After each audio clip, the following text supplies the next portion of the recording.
Jadi aku akan menceritakan kembali buat kalian yang belum pernah mendengar ceritanya atau pernah mendengar ceritanya dari versi orang lain, sekarang dengerin cerita versi aku. Check it out.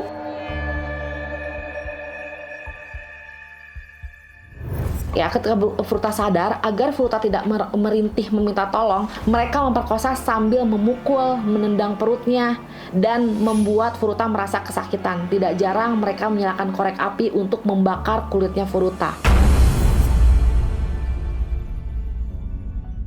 Dan hai, assalamualaikum warahmatullahi wabarakatuh. Balik lagi dengan aku di Irestia Story. Dan super thank you buat kalian semuanya yang udah datang ke channel YouTube-nya aku buat nontonin ya. Jangan skip videonya karena di video kali ini aku akan menceritakan lagi tentang kekejian.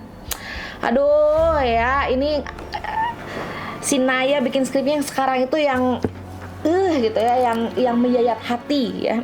Jadi di video kali ini aku akan bercerita tentang seorang gadis Jepang yang bernama Junko Furuta ya. Kalau misalnya kalian pernah mendengar, Junko Furuta itu dia mengalami kekerasan seksual, diperkosa sampai 500 kali selama 44 hari sebelum akhirnya dia meninggal dunia. Dan ini ceritanya terjadi di tahun 1988 akhir, dan ini menjadi kasus terheboh di Jepang saat itu. Jadi aku akan menceritakan kembali buat kalian yang belum pernah mendengar ceritanya atau pernah mendengar ceritanya dari versi orang lain, sekarang dengerin cerita versi aku. Check it out.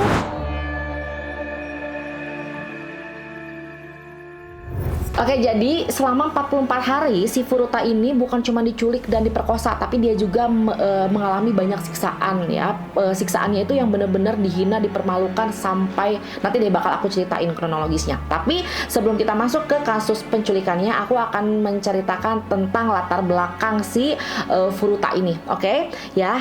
Nah, Furuta ini lahir di tanggal 18 Januari tahun 1971 di Misato ya, di Misato, Jepang, dan dia bersekolah di SMA Yashio Minami, dan saat itu dia sudah kelas 3 SMA.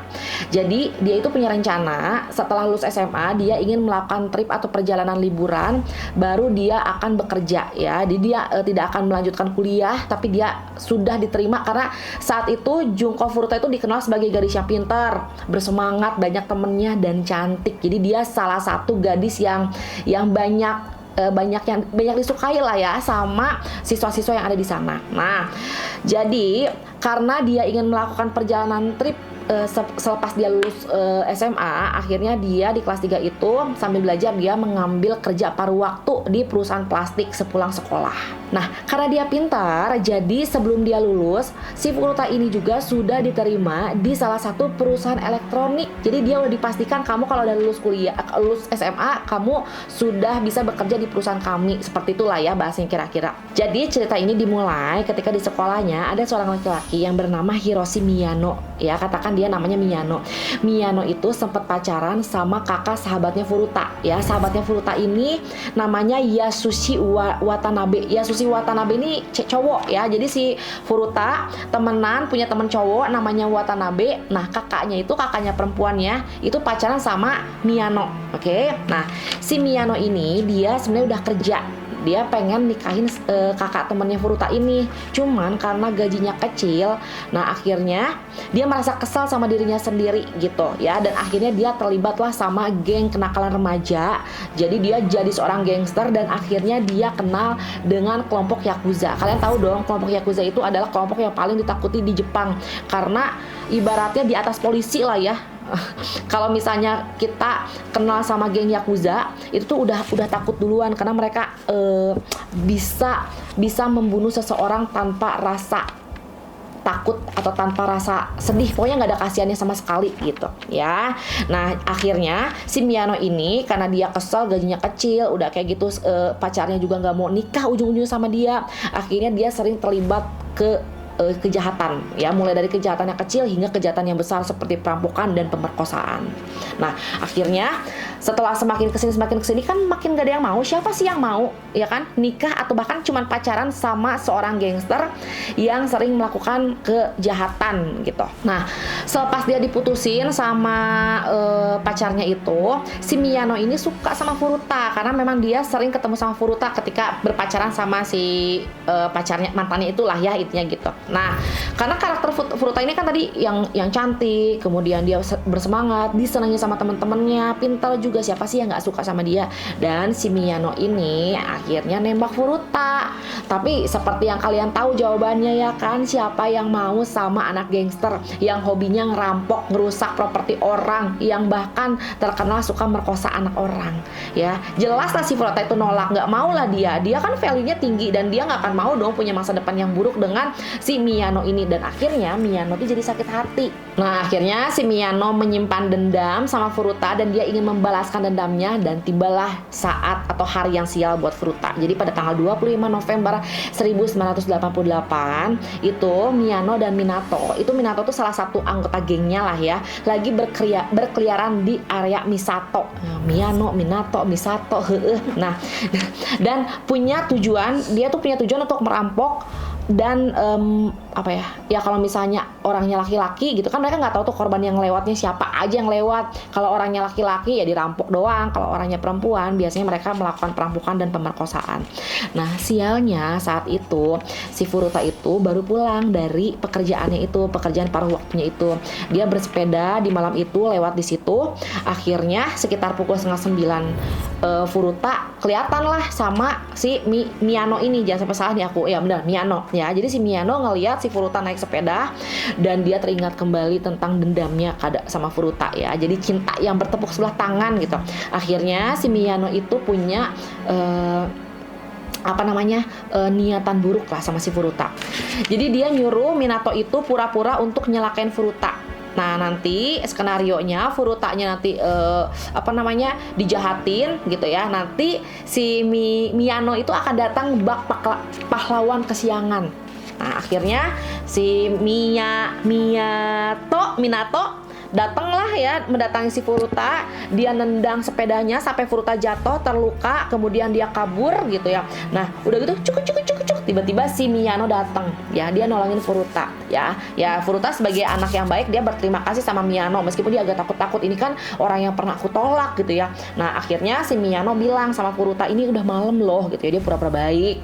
Ini udah malam, mau nggak kamu aku anterin aja ke rumah gitu, karena di sini kan banyak orang-orang yang berkeliaran, takutnya kamu nanti dijahatin lagi loh gitu. Nah, pada saat itu Furuta sempat menolak, enggak kok aku bisa pulang sendirian gitu. Tapi karena si Miyano itu sedikit memaksa dan di situ memang sudah gelap, nggak ada siapa-siapa lagi, si Furuta itu akhirnya ya udah deh ditemenin gitu ya. Sebenarnya dia nggak perlu ditemenin, cuman dia takut justru Miyano itu melakukan hal-hal yang nggak baik buat sama dia gitu. Nah, akhirnya si Furuta ditemenin sama Miyano, tapi ternyata kekhawatiran Furuta itu terjadi. Nah, di tengah perjalanan si Miyano itu bukannya mengantar Furuta ke rumah orang tuanya, tapi malah membawa Furuta ke sebuah gudang kecil yang gelap dan dia mengikat Furuta di sana. Nah, di saat diikat, yang lucunya si Furuta ditembak lagi sama Miyano. Furuta, kamu mau nggak jadi pacar aku?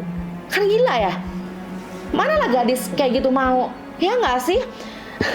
Bukannya dibalikin ke rumah orang tuanya, malah disekap di gudang dan ditembak pula. Kamu mau nggak jadi pacar aku? Ya jelas lah si Furuta bilang nggak mau.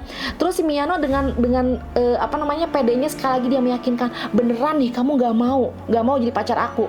Si Furuta jelas nolak, Furuta jelas nggak mau. Dan di situ akhirnya Furuta diperkosa untuk pertama kalinya oleh Miyano. Selesai diperkosa ya, dalam keadaan Furuta yang shock ya, kecewa, sedih, pokoknya udah campur aduk perasaannya. Furuta ini dibawa ke sebuah hotel sama Miyano, disimpan di sebuah kamar, dan Miyano menelepon teman-temannya untuk datang ke hotel tersebut ya. Pada saat itu yang disuruh datang itu 4 orang. 4 orang yang dipanggil sama Miyano itu ada Minato, ada Jo Ugura, dan Yasuki Wanatabe. Kalian masih ingat kan tadi Yasuki Wanatabe itu adalah teman dekatnya Furuta. Kebayang nggak sakit hatinya? Dan kalian tahu dong kalau misalnya laki-laki datang ke hotel dalam keadaan Furutanya sudah diperkosa ya, dalam keadaan di hotel itu dia dalam keadaan telanjang. Akhirnya Furuta kembali diperkosa oleh 4 orang tersebut. Jadi tadi ralat ya, dia nelfon bukan 4 orang temennya tapi 3 orang temennya, 4 orang bareng si Miyano ini. Akhirnya Furuta kembali diperkosa secara bergiliran oleh 4 orang laki-laki bejat tersebut. Nah, jadi si gengnya Miyano CS ini emang udah terkenal, dia itu sering melakukan kejahatan dan pemerkosaan beramai-ramai, dan mereka ya berani melakukan itu karena merasa dilindungi oleh Yakuza ya, karena mereka kenal dengan orang-orang di Yakuza itu. Nah, akhirnya masih di hari yang sama, pada pukul 3 pagi, akhirnya si Furuta dikeluarkan dari hotel dan dibawa ke sebuah taman. Di taman itu Miyano kembali mengancam Furuta. Dia bilang katanya kalau misalnya kamu berani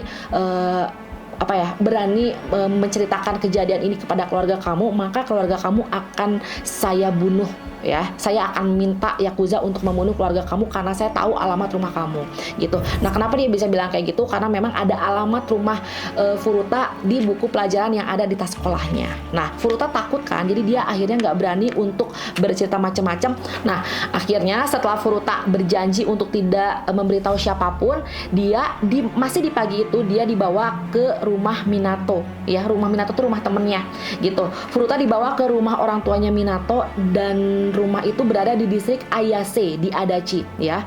Tanpa basa-basi mereka bawa Furuta ke kamarnya Minato, dan kembali pagi itu diperkosa beramai-ramai oleh 4 orang itu. Kebayang nggak? Belum 12 jam Furuta sudah mengalami berapa puluh kali pemerkosaan.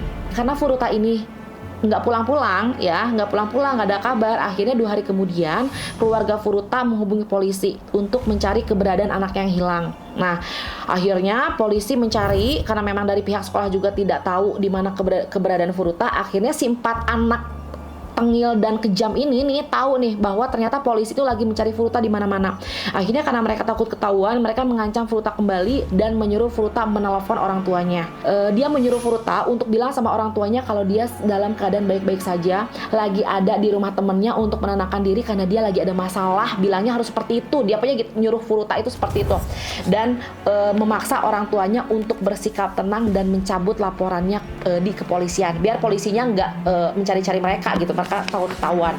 Nah, akhirnya Furuta karena dibawa ancaman, dia melakukan hal tersebut dan membuat orang tuanya, oh ya udah deh, mungkin anak saya memang lagi pengen sendiri baik-baik aja, dan akhirnya dia mencabut laporan itu di kepolisian. Dan mereka juga bilang sama orang tuanya Minato bahwa Furuta ini adalah pacaran Minato ya, yang pengen tinggal dulu di rumah itu ya.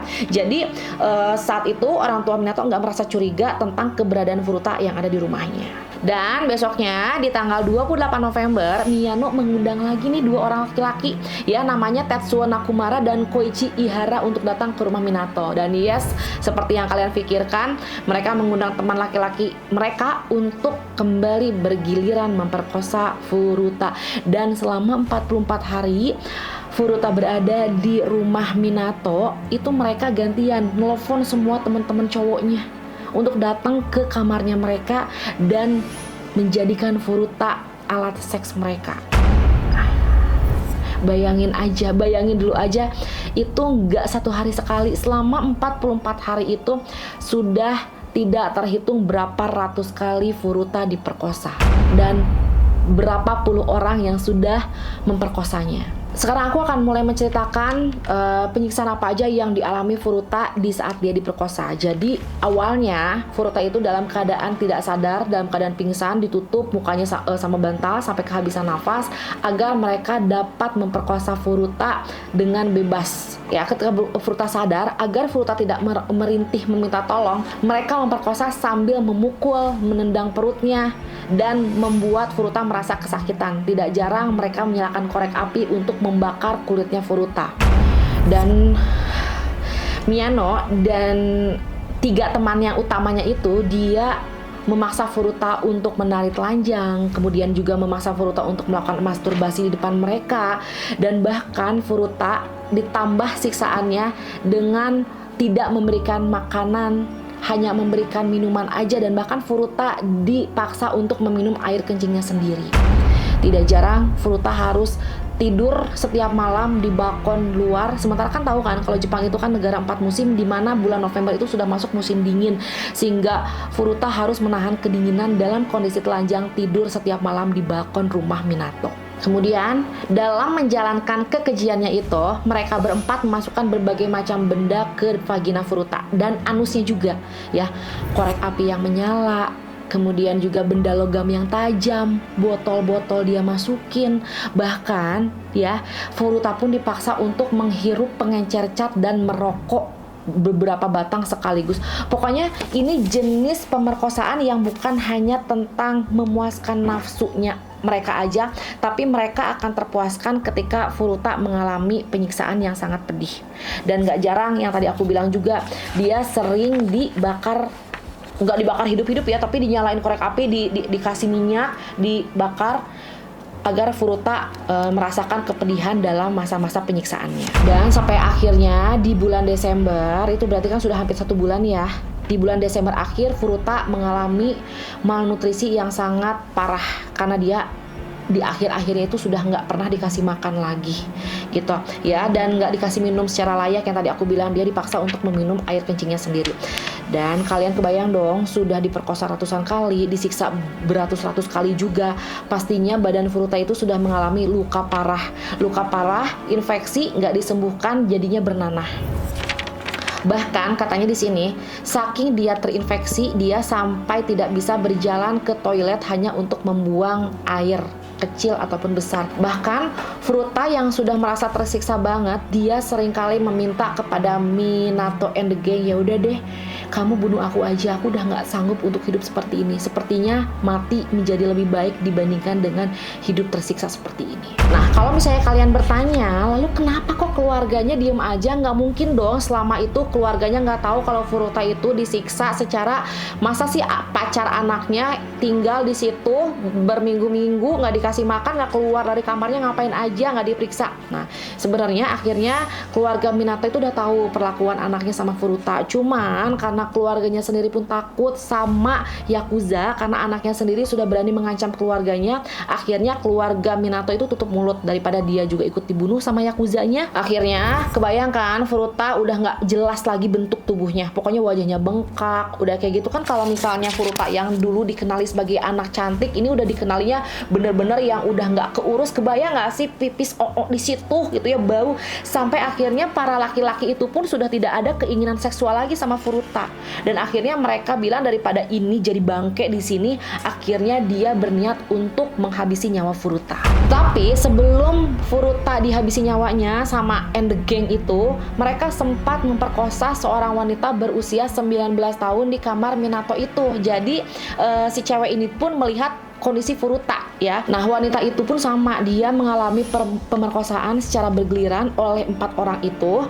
Tapi ya nasibnya dia lebih beruntung dibandingkan dengan Furuta, karena setelah diperkosa, cewek itu akhirnya dibuang gitu ya. Cewek itu sempat disiksa dulu, tapi dia dibuang gitu. Oke, sampai pada puncak kejahatan mereka, akhirnya pada tanggal 4 Januari 1989, Miyano saat itu lagi kalah main mahjong, dan itu dia bikin senewan lah ke dia. Akhirnya dia malah melampiaskan kekesalan itu sama Furuta ya. Dia menuangkan minyak ke dalam tubuhnya Furuta dan membakarnya hidup-hidup, dan ini beneran dibakar dalam api yang sangat besar. Saat itu Furuta diduga mempertahankan diri ya. Dia berusaha memadamkan apinya dengan sisa tenaga yang dia punya. Tapi saat Furuta terbakar, mereka dengan sengaja meninju Furuta, membabi buta. Jadi dia mukulin Furuta dan menumpahkan cairan dari lilin panas ke kelopak matanya Furuta. Jadi dalam keadaan Furuta terbakar, mereka bawa lilin, mereka nyalakan lilinnya, dan mereka masukkan, tahu kan kalau misalnya lilin itu kan ada yang cairan-cairan itunya, dia masukkan ke dalam matanya Furuta.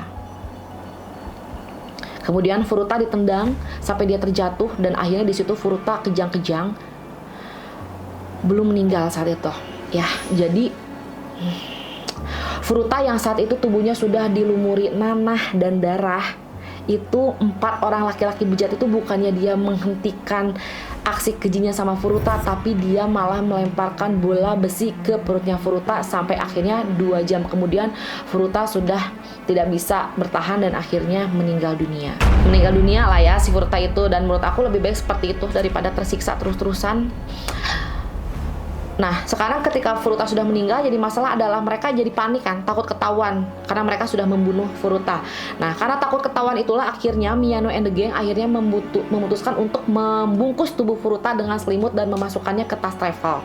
Kemudian tas travel itu mereka masukkan ke dalam drum yang berukuran 210 liter, jadi drum gede, dan mengisinya dengan beton basah.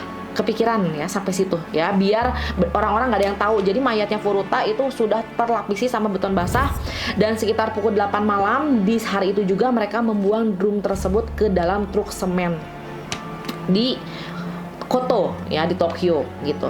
Dan akhirnya kalian ingat kan ada seorang gadis yang diperkosa sama Furuta and Gang ya. Nah itu akhirnya setelah gadis itu berhasil menenangkan diri dan dia sudah sedikit hilang traumanya, akhirnya perempuan yang berusia 19 tahun itu lapor polisi. Nah, akibat dari pelaporan itu pada tanggal 23 Januari 1989 akhirnya Miyano dan Ogura ditangkap oleh polisi gitu ya, atas tuduhan pemerkosaan beramai-ramai terhadap gadis berusia 19 tahun tersebut ya gitu. Jadi kejadian di bulan Desember itu baru ditangkap di bulan Januari akhir. Nah, cuman ini pemeriksaannya tuh berlangsung cukup lama, sekitar 2 bulan, karena baru pada tanggal 29 Maret 2 petugas polisi datang untuk menginterogasi mereka dan melakukan investigasi, dan mereka menemukan adanya pakaian dalam di tempat mereka, yaitu pakaian dalam milik Furuta. Nah,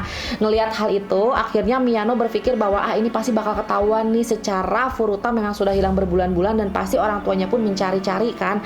Nah, akhirnya si Miyano itu mengakui kejahatannya kepada polisi. Dia bilang kalau mereka sudah menculik Furuta dan membunuhnya, dan mereka memberitahu polisi tempat di mana Furuta dilapisi beton itu loh, yang dibuang ke drum semen itu loh, ke truk semen itu. Nah, akhirnya keesokan harinya polisi saat itu langsung gercep ya setelah dapat info itu, dan memang dia menemukan drum yang berisi tubuh Furuta dengan diidentifikasi dari sidik jarinya. Dan kalian tahu, setelah ditemukan Furutanya, ternyata mereka kan melakukan otopsi. Mereka mendapatkan adanya botol beling di anusnya Furuta. Jadi dalam keadaan selama itu ya diperkosa itu, di dalam anusnya tuh ada botol beling, dan saat Furuta disiksa di hari kematiannya, aduh, kebayang gak sih apa yang Furuta rasakan, rasa sakitnya. Dan belum sampai di situ, ternyata setelah otopsi diketahui Furuta meninggal dalam keadaan hamil. Ya, udah kayak gitu, diketahui juga ada banyak DNA yang terdapat di dalam tubuh Furuta ya, yang memberikan informasi lebih detail lagi. Ada sekian banyak orang, misalnya itu sebagai bukti ya, sebagai bukti ada banyak laki-laki yang telah memperkosa Furuta. Dan tahu nggak sih yang bikin aku sebel ketika aku mendengar pernyataan bahwa ternyata identitas para pelaku ini ternyata disegel atau disembunyikan oleh pihak pengadilan karena menganggap bahwa para pelaku itu masih di bawah umur. Lagi-lagi ya, kekerasan yang dilakukan oleh di bawah umur itu menurut aku kalau sekarang itu nggak boleh lah dilindungi. Kalau kejahatan seperti itu udah gila dia. Kalau dilindungi kayak gitu gimana udah besarnya, karena kebiadaban mereka itu bukan kenakalan remaja pada umumnya, ya nggak sih? Nah, akhirnya untungnya ya salah satu wartawan dari majalah Shukan, Bunshun, akhirnya mengungkap semua identitas mereka dan menerbitkannya biar masyarakat tahu siapa aja yang telah melakukan kekejian tersebut. Jadi biar masyarakat tuh memberikan hukuman sanksi sosial gitu ya. Yang bikin geramnya lagi, ternyata hukuman yang diterima oleh 4 orang anak itu bukan hukuman mati atau hukuman seumur hidup. Jadi ini benar-benar nggak sebanding ya, nggak adil banget buat seorang Furuta yang sudah disiksa 44 hari dan menjalani detik-detik kematiannya dengan sangat tersiksa. Nah, karena di pengadilan 4 orang terdakwa ini bukan dituduh melakukan pembunuhan, tapi dia dituduhnya melakukan penyiksaan yang berujung kematian. Ya, dan Miyano sebagai dalang utama dari aksi ini hanya diberi hukuman 17 tahun. Dan kamu tahu dia nggak terima, dia melakukan banding. Tapi untungnya pengadilan menolak bandingnya dan justru memperberat hukuman Miyano menjadi 20 tahun. Puas ya. Nah, terus keluarga Miyano juga harus memberikan uang pertanggungjawaban kepada keluarga Furuta senilai $370.000 saat itu. Dan Minato nih ya, Minato itu orang yang rumahnya ditinggalin sama si Furuta itu. Dia hanya mendapatkan hukuman penjara berapa? 4 tahun. Gila nggak 4 tahun? Edan ya. Dan dia sama kayak si Miyano, dia melakukan pengajuan banding dan ditolak juga, dan akhirnya malah hukumannya diperberat juga jadi 13 tahun. Puas ya. Terus nah temennya si Furuta ini, si Yasashi Wanatabe ini, dia dihukum penjara selama 7 tahun dan dibebaskan di tahun 1997. Nah si Ogura ini nih yang agak lucunya Ogura. Nah si Ogura kan dikasih hukuman nih 8 tahun. Kemudian dia bebas di bulan Agustus di tahun 1969. Tapi 5 tahun kemudian dia ditangkap lagi karena melakukan penyerangan terhadap orang lain. Bener kan? Meskipun orangnya di bawah umur melakukan kejahatan, kalau dia memang sudah seperti itu sifatnya, keluar dari penjara begitu lagi sifatnya. Tapi yang bikin kocaknya ini ibunya Ogura yang agak aneh. Dia sampai merusak makamnya si Furuta dan dia bilang bahwa Furuta lah yang telah menghancurkan masa depan anaknya. Furuta udah kehilangan nyawanya, dia bilang merusak anaknya. Ibunya yang aku pikir ada begini, kenapa dia nggak didik si Ogura itu jadi anak yang benar, ha? Kalau si Ogura itu anaknya benar, nggak jadi dia merkosa anak orangnya, nggak sih? Kesel jadinya kan. Nah akhirnya pemakaman Junko Furuta pun diadakan pada tanggal 2 April 1989 dan di pemakaman Furuta itu dihadiri oleh banyak teman-teman Furuta karena memang Furuta itu dicintai oleh banyak orang. Nah, ada salah satu teman Furuta nih yang berpidato. Nah, ya isi pidatonya juga sangat sangat sedih. Jun-chan katanya, "Selamat datang kembali. Saya tidak pernah membayangkan bahwa kita akan bertemu dengan cara seperti ini. Kamu pasti sangat kesakitan dan sangat menderita. Kebahagiaan yang kita buat untuk festival sekolah seharusnya terlihat sangat bagus ketika kamu bisa mendatanginya. Kami tidak akan pernah melupakanmu. Saya telah mendengar bahwa sekolah memberikanmu sertifikat kelulusan. Jadi kita sudah lulus bersama. Jun-chan, tidak ada lagi rasa sakit, tidak ada lagi penderitaan. Harap istirahat dengan tenang ya," gitu. Dan calon atasan Furuta di tempat dia bekerja, kan tadi aku bilang ya di awal cerita kalau Furuta itu sebenarnya sebelum dia lulus sekolah pun dia sudah diterima bekerja di salah satu perusahaan elektronik. Nah, dia menghadiahi orang tua Furuta dengan seragam yang seharusnya dikenakan Furuta pada saat bekerja nanti sebagai kenang-kenangan dan disimpan di peti mati Furuta. Oke, jadi sekian dulu cerita menyedihkan dari Junko Furuta, dan ini memang sudah banyak ya cerita-ceritanya tersebar karena memang ini menjadi salah satu kenakalan remaja paling menyedihkan gitu ya. Semoga ceritanya menghibur kalian, dan silakan ya tulis di kolom komentar kalian pengen diceritain tentang apa lagi dari versinya Irestia. Terus juga mohon maaf kalau misalnya ada salah-salah kata, salah-salah penyampaian. Sampai ketemu di video selanjutnya. Assalamualaikum warahmatullahi wabarakatuh. Dadah.